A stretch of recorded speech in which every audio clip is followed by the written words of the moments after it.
Hey there, everybody. I'm Stinkpot, and welcome to Today in PAX Day. Now, tonight, we're going to be focused on the lesser-known professions of tailoring and jewel crafting. Why do I say lesser-known? That's because anytime you start a new game, join a new clan, or what have you, the most popular professions are always going to be... That's right, weapons and armor. So we're not talking about those tryhards that want to make the best possible armor or the best possible weapons. We're gonna talk to you about why jewel crafting and tailoring is very important, just as important as weapons and armor. So let's get on into it, guys. Let's focus on these two professions and why they're important, why they should be important to you. First off, before we get going, in my opinion, tailoring is probably the easiest profession to grind up, while jewelry it's probably the hardest one to level up. So very grindy on both accounts. One requires significant effort and time. The other one, not so much. We'll get into that in just a few moments. So let's get on over to the gameplay, guys, and talk about why we think this is the case. So we're gonna head up to our tailor table here and start with what I consider the easiest.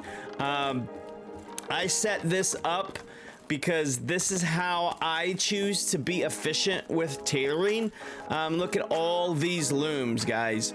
All these looms, 24 to be exact. And the reason for that is because if you come over here to your little spinning wheel, eventually you will unlock all of these different types of fabrics that you can make, which are components for the clothes you will be making. So the reason why I say tailoring is the easiest is because you're going to be starting with the coarse linen string. Look at the ingredients, guys. One ingredient, it is just flax. That's all you need, okay? And then the next one is going to be rough linen string. Guess what? All you need is flax. What's after that? Linen string. Oh my God. What? Really? You're telling me all I need is flax? Surely that's it, right? We're gonna get more than one ingredient as we go up to fine linen string. Flax, once again. So guys, that is a quick and down and dirty way. Now you could say, well, the Stinkpot, what about the wool? You need wool fiber. What about the cotton cords? You need cotton fibers. Cotton fibers and wool are harder to get than flax, but when you're grinding, you really don't need them. So right now, I've been operating a full flax schedule, and I am Tailor 31 right now. Okay, let's bring this out. There we go. I am Tailor 31, full flax. I haven't done anything. Yes, you know, when boars are probably the easiest way to get wool. So yes, when I do get a whole lot of wool, I will process it. And cotton, when I am out and about, I will find it and process it as well.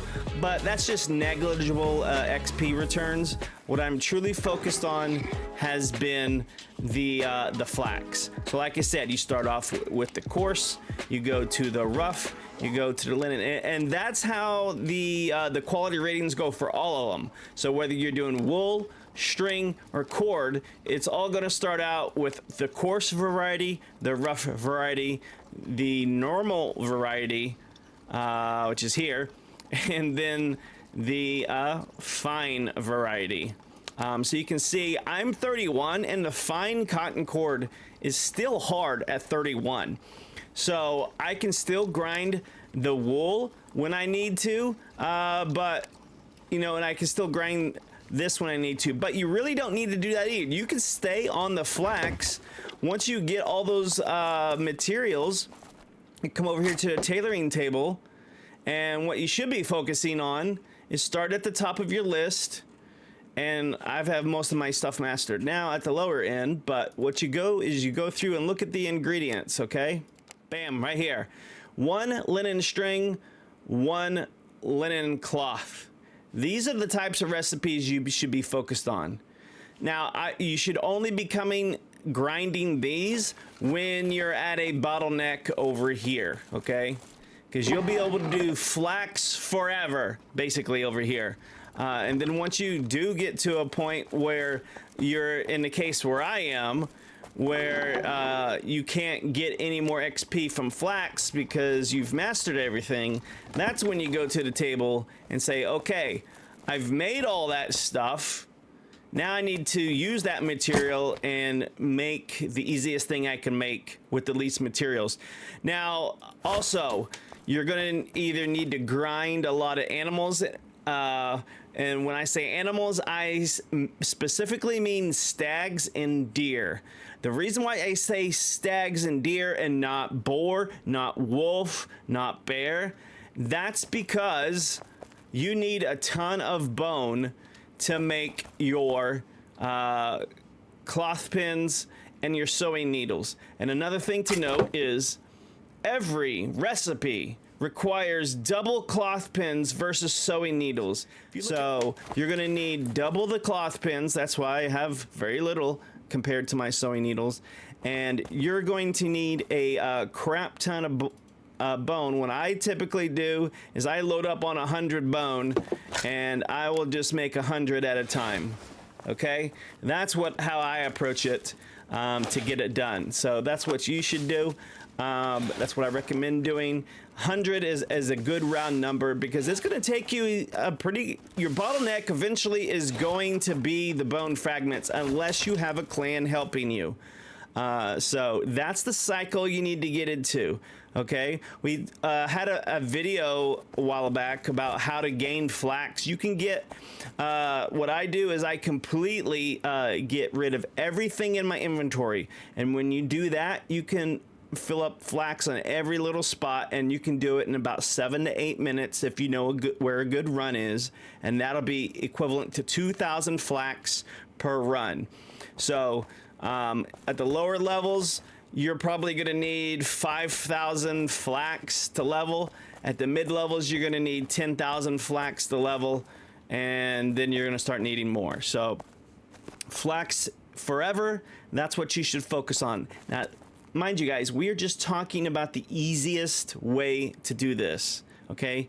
The tailoring is probably one of the easiest way because you only need that one ingredient, flax. Now, I will say, now that I'm in the 30s, leveling in general is insanely slow once I hit 30. So be prepared for that and try to not get to where I am and have the bottleneck here. Now, I need to finish a thought. So why did I say deer? Why did I say stag? Okay, that's because deer and stag are the only mobs where you'll get a bone 100% of the time. You can go out and kill a boar, you can go out and kill a wolf or a bear. You're not guaranteed to get that bone every single time like you are with the deer. So stick with the deer, stick to the forest, there's plenty of them. All right, so now we're gonna talk about jewel crafting. Jewel crafting is the hardest to grind because the materials you need for it are so rare, okay? When you start out in jewelry, you're gonna be at the top here, and you're gonna need a lot of copper and a lot of tin. You're also going to need a lot of topaz. The best way to farm the topaz is find out where you are in your province. These towers here are the Inquisitor towers. You want to farm those. That's where you're gonna find your topaz. And you can do this solo if you have a decent set of gear and have a weapon level, I would say in the 20s, you'll be fine to solo. In this area, I like to go between these 3 towers and then these 3 Inquisitor towers. You can also go into the wildlands and hit these Inquisitor towers. Why is that important? Because you want to focus on Inquisitor Towers in your province because they're the easiest to take down. They're the easiest way to get topaz. And guess what, guys? They're going to have those named NPCs where that's going to be the easiest way to get the healing spells. And you're going to need the healing spells for jewelry and for tailoring. And we'll talk about that in just a minute. But like I said, the first thing you want to really save up on is going to be the topaz. Okay, after topaz, you're going to get into a copper tin, which you need copper and tin in order to make bronze. So you'll get into that cycle. And then after bronze will get you to about, let's see, I am 14. Bronze will get you to about 12 or 13. And then the real bottleneck will hit you smack dab in the face, because you'll get to the point where you will need silver ingots, guys. I first tried to farm silver from the same Inquisitor Towers, and it was going horribly, guys. So do not make that mistake. Do not farm your silver at the province towers. Where do you need to farm them? You need to be out there, guys, in the wildlands, in these forest biomes. You're going to get these packs of Inquisitors, the named Inquisitors. Inquisitor Pura, Inquisitor, the Exorcist guy that drops Fireball. That pack, there's like 4 or 5 of them. And again, Inquisitors are double bonuses for you, because not only are you getting the items you need for jewel crafting, but you're getting the much needed spell items as well. And I'm talking about, when I say spells, I'm talking about your eradicate laws and your eradicate abstracts. Those are your spells you are looking for. If you're a tailor and a jeweler, I can't say that word very well. If you're in those realms of professions, grinding those Inquisitor Towers, you're going to get a boatload of these spells, okay?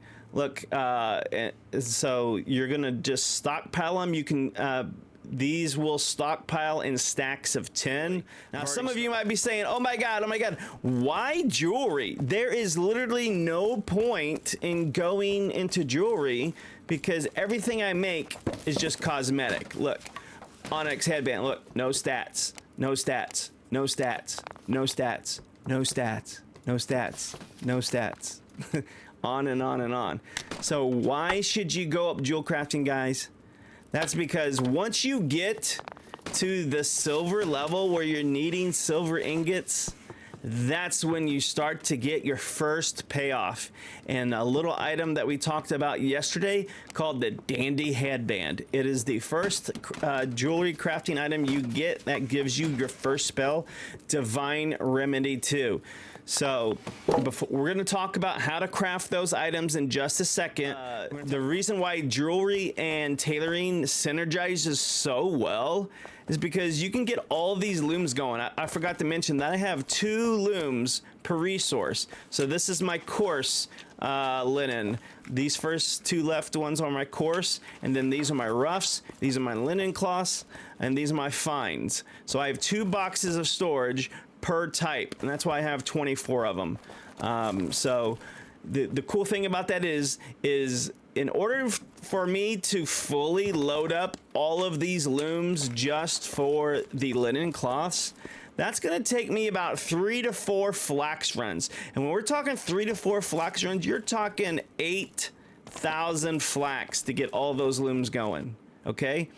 Now, when you get down here to the fine cloth, this is going to, each one of these is going to take about 50 minutes. So 50 minutes times what? 1, 2, 3, 4, 5, 6, 7, 8. That's 400 minutes of downtime before you need to reload that. So that is plenty of time for you to switch gears and focus on jewel crafting. Because you're going to need that time to go out to these Inquisitors in the wildlands, go to these Inquisitor towers. You're definitely going to need that time, especially if you're a solo player. If you're in a clan with 20 or more active players, it's probably not as a big a deal, and you can get your clan to feed you the jewelry stuff. But if you are in a clan like most of you out there where you just haven't found that good quality group, or maybe you prefer being low key, you're gonna need this extra time to make your jewelry. So focus up, start with the topaz, then on to the bronze, and then you're gonna be on your silver grind. I think I've covered everything from tailor and jewelry. So let's move on over to the two crafts we're going to talk about here today. We'll start with the easy one, okay? Tailoring is super easy, okay? You're going to get access to this recipe fairly early. I think it's like level 10, level 12, something like that. And we're talking about the cap of Reassurance. So this will give you your first healing spell, Divine Remedy, okay? So probably the hardest thing to get is going to be this Eradicate Law 1 Roman numeral 6. Okay, so Eradicate Law 1-6 is what I call it. That's going to be the hardest thing to get. Okay, you need, in order to get that item, you're going to need to go out and farm Inquisitor Veritatis. And those guys are the ones in the wildlands and the forest biomes. That group I was talking about, your Inquisitor Pura and Inquisitor Veritatis is going to be one of those NPCs. And he's going to be the guy that you need to drop that item for Eradicate Law 1-6. Okay? That's going to be the item you need. Look, I have 9 Eradicate Law 1-6s, so they're not rare by any means. It just requires you to have strong enough armor to go out into the wildlands and solo that pack. Another thing we're going to need is going to be, where is it?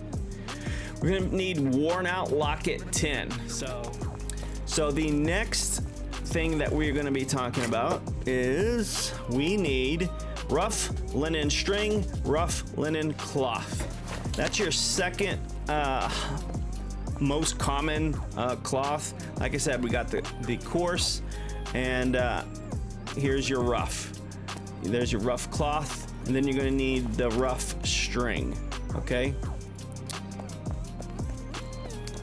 And then, of course, your last items you need are going to be your cloth pins and your sewing needles.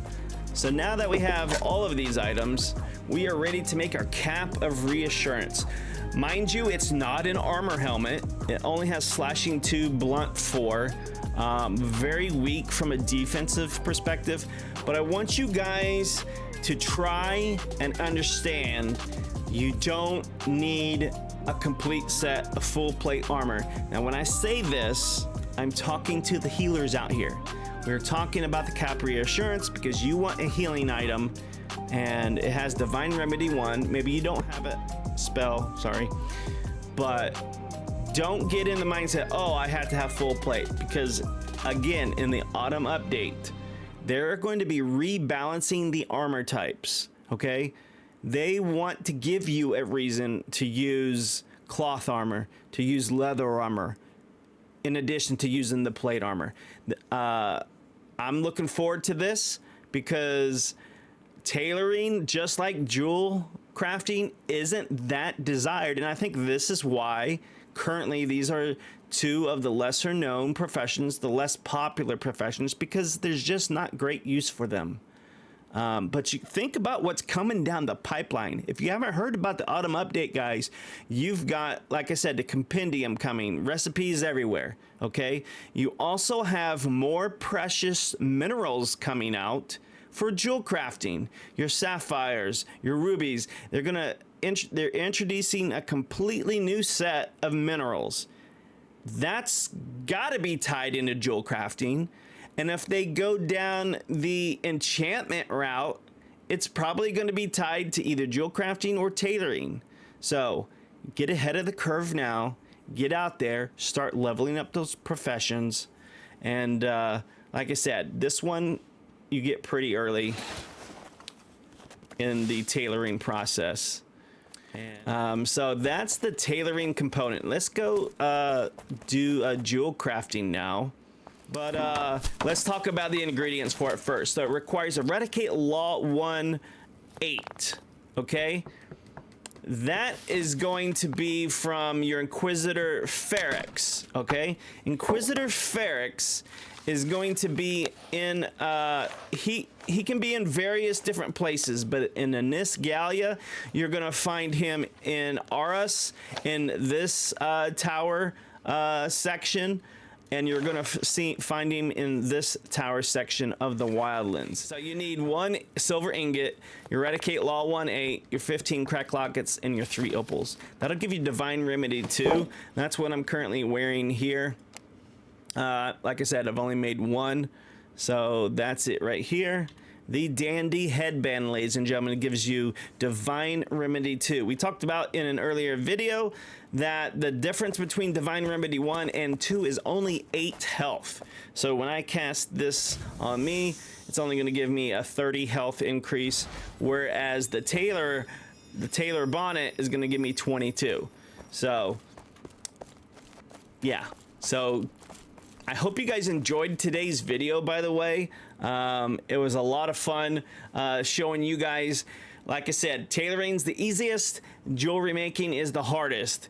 Get out there, establish a nice operations like we have here today, guys. It's gonna be great. I hope you enjoyed today's content. Thanks for hanging out with us here today. I'm Stinkpot, and this has been your Today in PAX Day. See you guys next time.